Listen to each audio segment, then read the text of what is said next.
Hello, beautiful beings, and welcome to part 3. I really didn't expect it to go this long, but there's a lot of information here, and I can't really gloss over as much as I thought I could. Believe it or not, that is not nearly as much detail as there really is. This is the super duper crash course on this, but the course light. And if you hear any background noise, I do apologize. I don't have a podcast lab. I'm in my living room with my phone and my laptop, having fun with this. And I will put some links in the show notes for a deeper dive into this case if you're interested in learning more. And I know of some podcasters that do an incredible job. I mean, in fact, there are thousands of hours on this right now because it's really relevant. All right, as we move on, we had the Lovebirds just move to Idaho with Alex, Lori's brother, and her children, Tylee and JJ. They're still alive. However, Chad has been saying they have been going dark. And Lori has been on board with it because, Tylee at the time was 16, and 16-year-old girls are a pain in the butt sometimes. I know I was, and I know my daughter probably will be. But that's just exactly how kids are. And Lori said that she's being like that, so she must be going dark. There is a demon that is trying to take her daughter over, as well as JJ. He started acting up, and JJ is a sweet little boy with special needs. Of course he's going to act up. He needs to be on medicine sometimes. So basically, kids are just being their natural selves, and they are kind of bugging her, her little romance with her godly man, and she wants him gone. And a lot of people ask, why did they not just give the kids up to family? I mean, JJ's grandparents would have taken him in a minute. Kay and Larry, his grandparents, were the ones who took him at birth because JJ's biological parents were having some issues with drug use and mental health. So they took him on, and they thought that Lori and Charles would be better caretakers because they were young, which, it was the ideal situation until it wasn't. But there was a little thing called money involved. All of this planning for the end of the world, it cost a lot of money.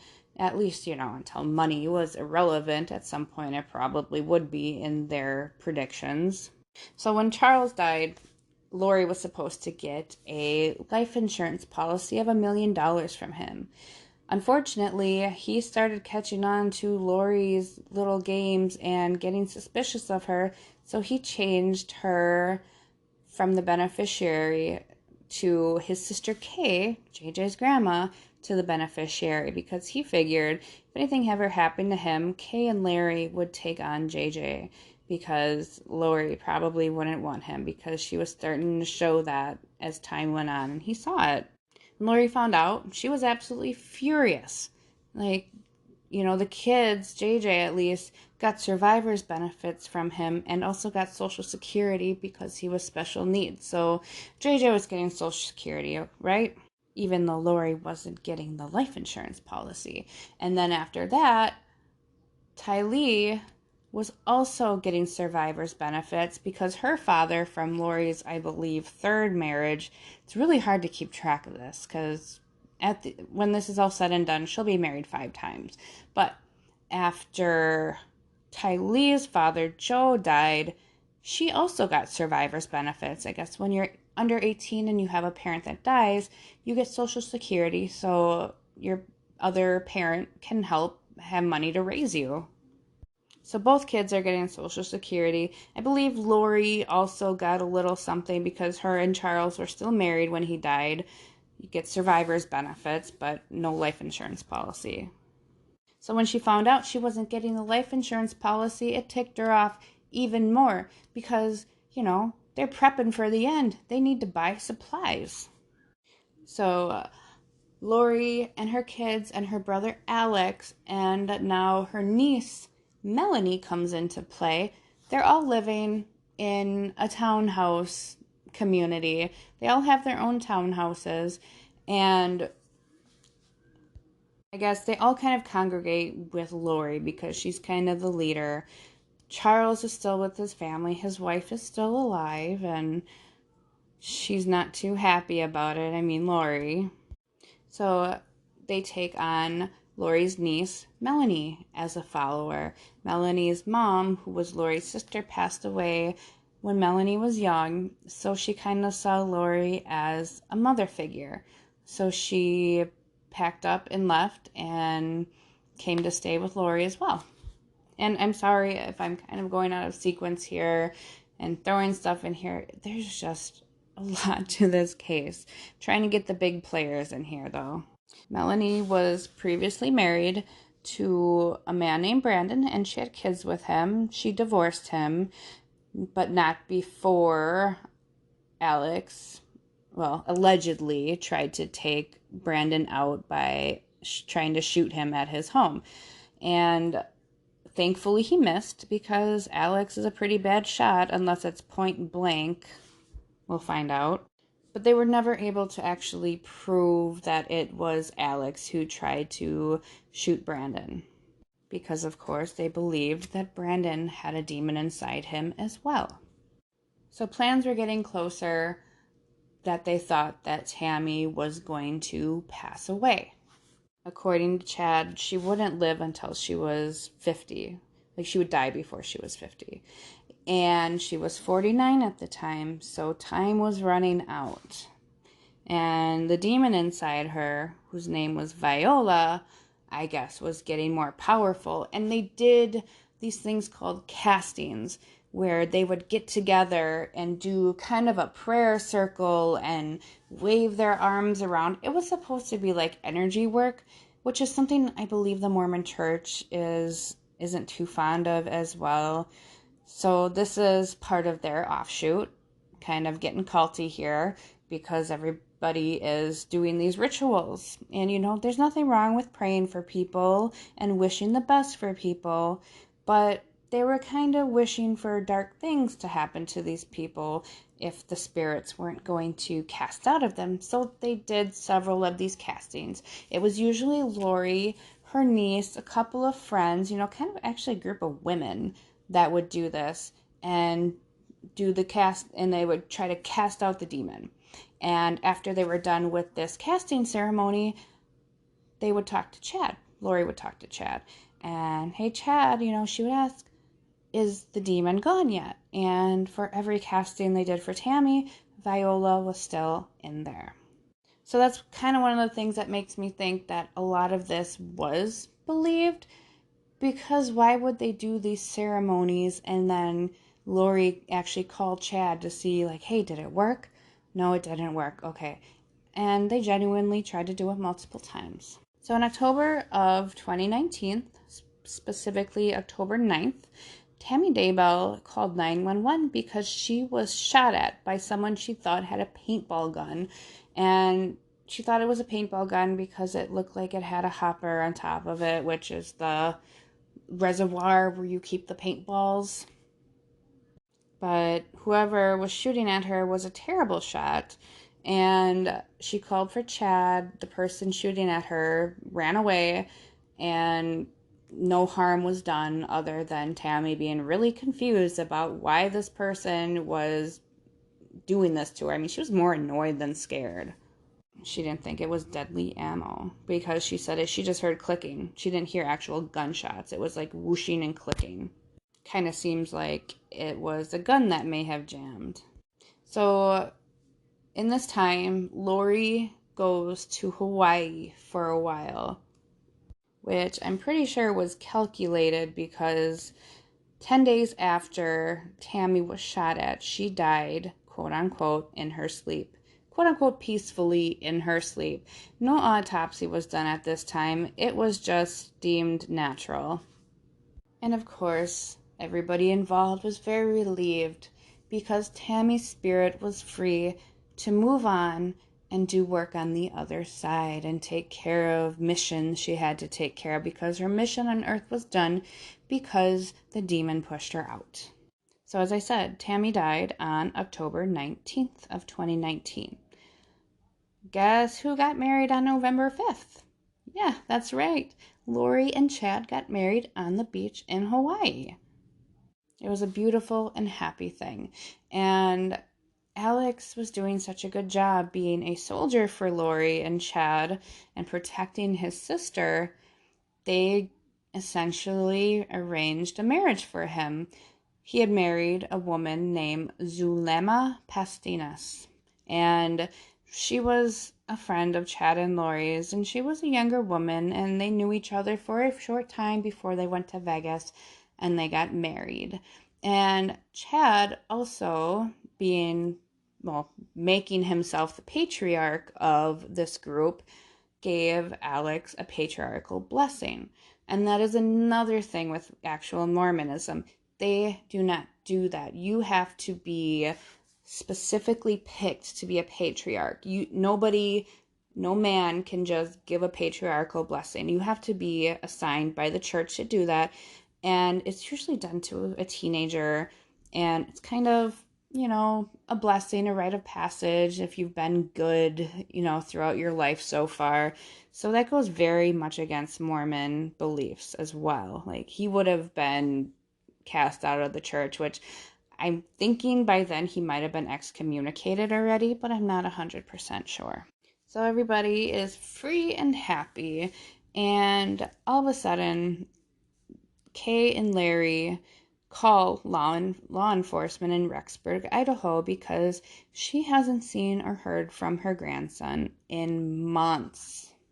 It's November. She hadn't heard from JJ whatsoever since September. And now that everybody's thinking about it, they actually haven't heard from Tylee either. Remember, I said before, Lori started talking about the kids as being dark and kept asking Chad, are they still dark? Are they getting close? Are they getting close to the 0% or the 100%? Because I guess if you were dark and you were at 0%, that means you were gonna die, like now. If you were light and you were at 100%, that means you would be light and dead, kind of thing. You're holy and you're light, but it's time for you to go. So, and he'd be like, yeah, well, it's getting closer, because she wanted her children to not be around anymore. Last proof of life for Tylee was September 8th of 2019. They were in Yellowstone. There are pictures to prove it.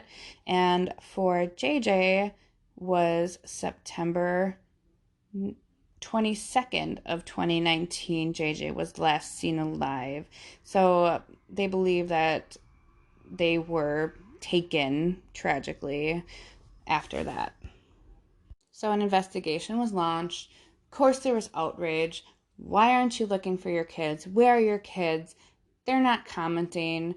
And as I've said previously, I'm a mom. And when your kid is out of your sight for 2 seconds, you freak out. And they hadn't seen their kids supposedly in months. I mean, she claimed to know where they were, but we all know that was full of it. She said they were safe and happy. She even had one of her friends try to cover for her, even though this friend was very much against it. She wouldn't do it. She actually ended up talking to the police because she didn't feel right about it.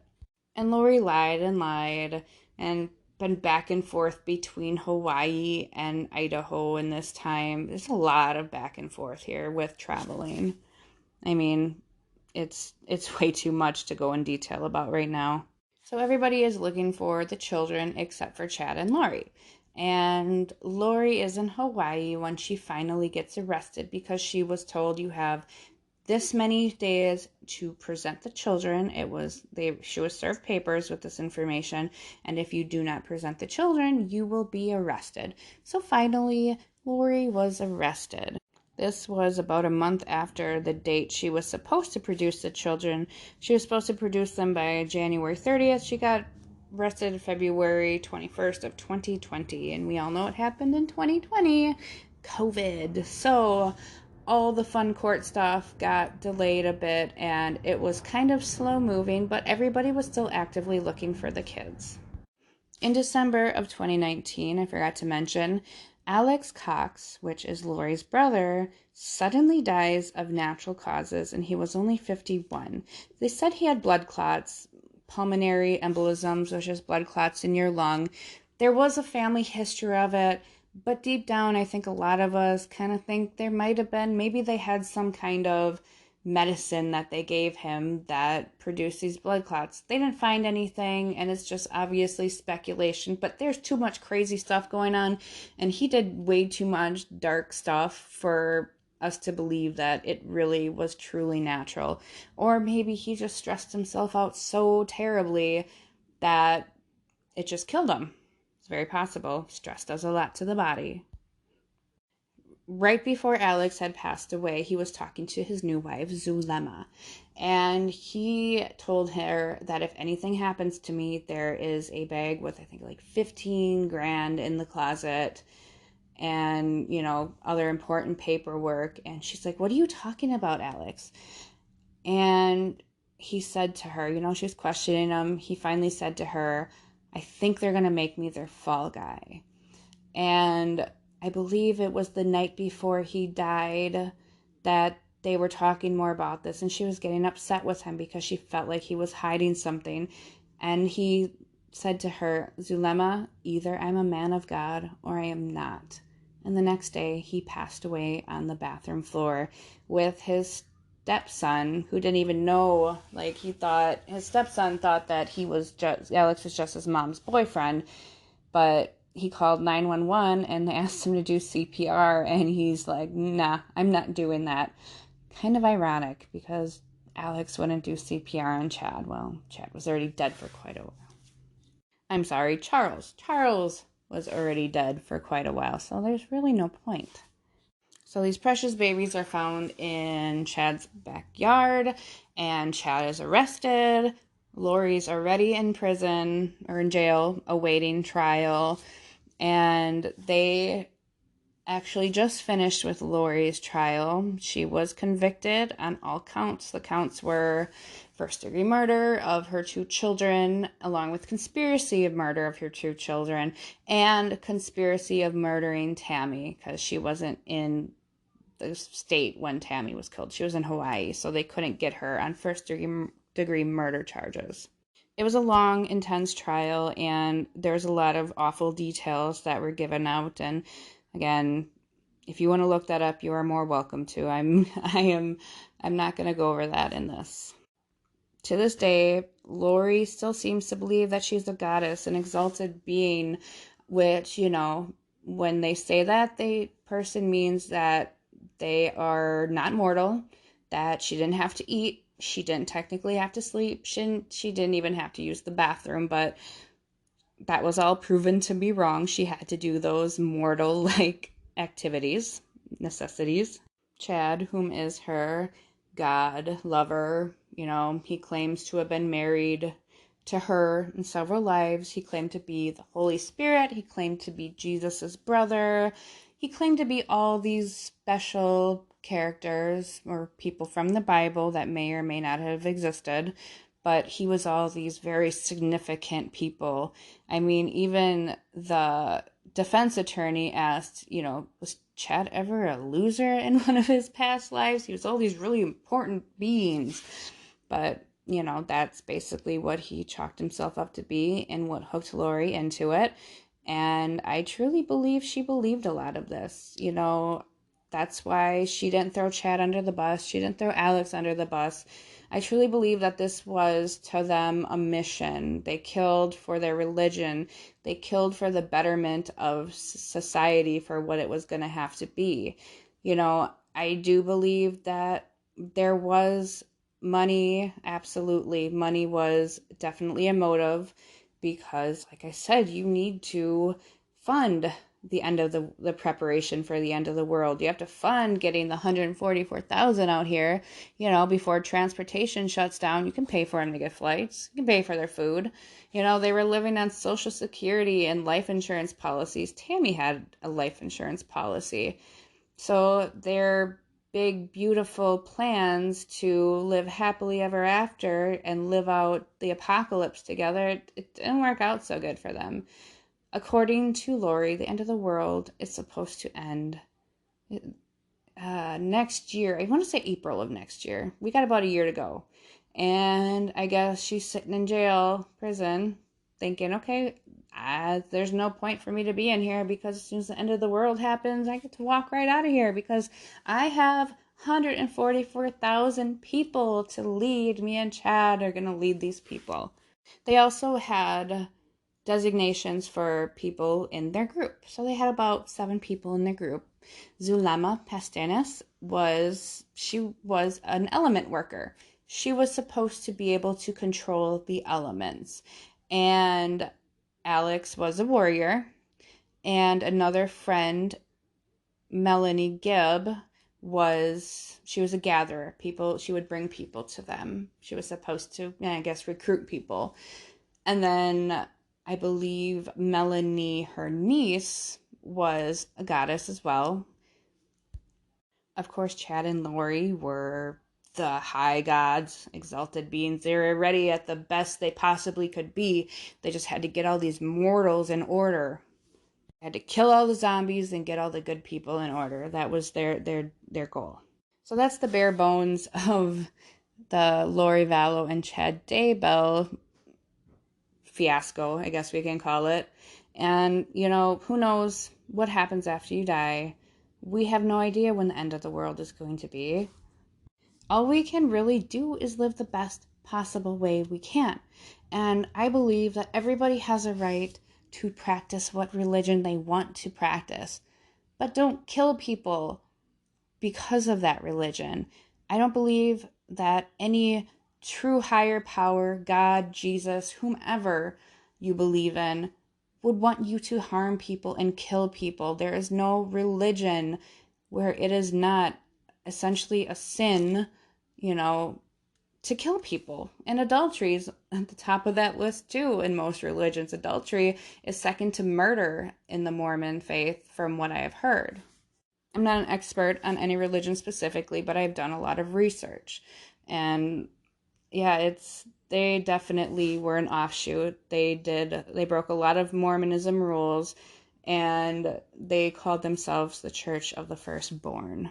So my friends, we did it. We talked about Satanic Panic, people who have claimed to kill for Satan, people who thought they were being talked to by Satan, and people who have been wronged by mass hysteria.